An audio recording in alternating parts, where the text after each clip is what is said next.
Hey, Michelle here from Sensate Soul on a sunny fall day, having a little sun break with my furry son there, Mr. Ollie.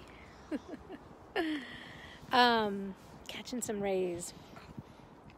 And I wanted to speak briefly today in this video on the wisdom of the opposites.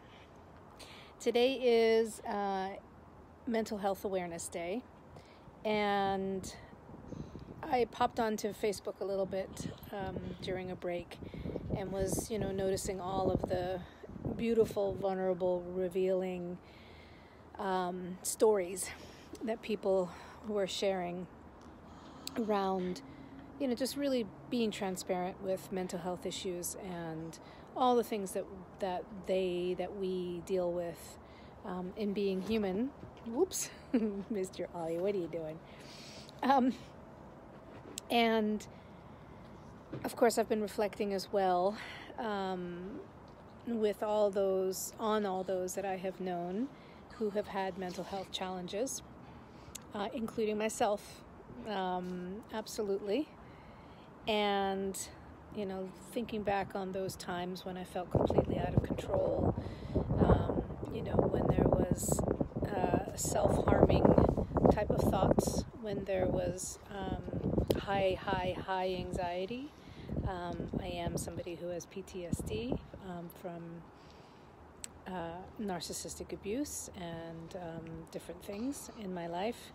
So I worked in the mental health field and have been a coach with a mental health mindset and soul focus, purpose focus for about 14 years now. So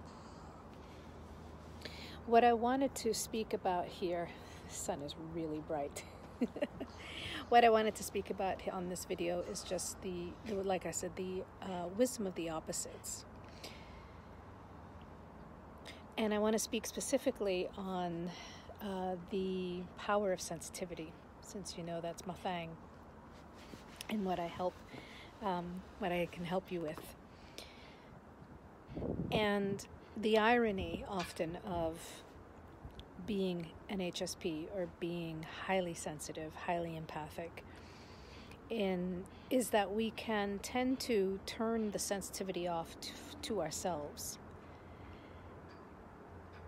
Giving you an example of that, it's my belief that high anxiety states for HSPs, and in general high anxiety states, are from repressed or unexpressed emotions and energies and nervous systems that are just taxed out from overwhelm, from emotional overwhelm, from mental health situations. So please know, I'm not saying that there's not a true brain side and mental health side of anxiety.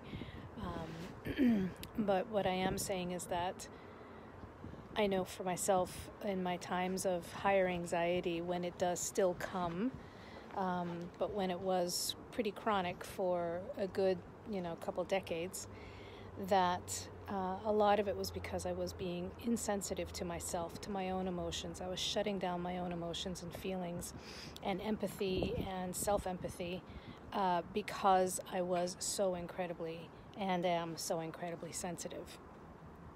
So it was a survival mechanism. And the energy has to come out some way when a system is out of balance. And it came out through anxiety and depression. And so that, as when I say the power of the opposites, it is very much that the thing that we need to often move towards when we are stuck, when we are isolated, when we are feeling many of the side effects of different types of mental health challenges. the thing that we need to move towards is usually the opposite of our fear. So when you're feeling isolated in mental health issues and in general, the thing is to the remedy is to reach out and get support. When you're feeling anxious, often the remedy is to feel your feelings and to get back into your body. When you are feeling overwhelmed with sensitivity, the thing is, the remedy of that is to get back into feeling sensitive to yourself.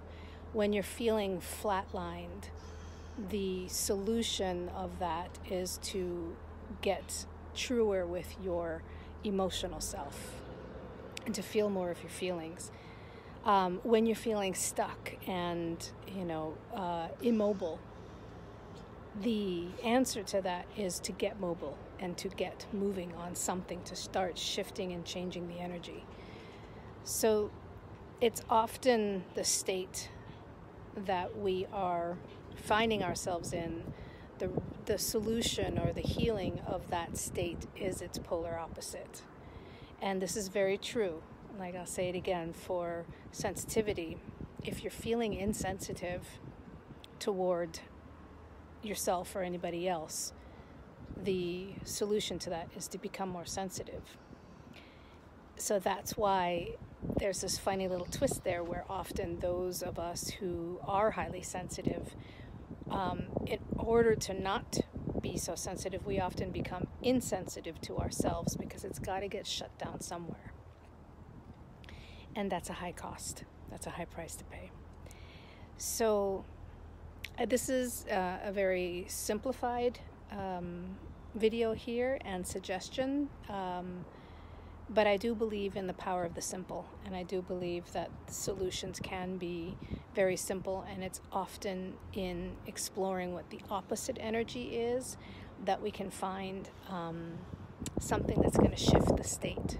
If the energy is feeling chaotic, the best place to go, and I'm not saying it's the comfortable place to go. Oh, no, don't hear that.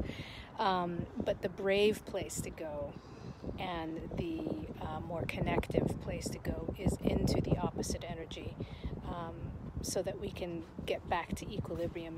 Like you think of the airplanes, they never are on, they don't fly on a with a right on course all the time. They're always going on and off, and we do the same thing.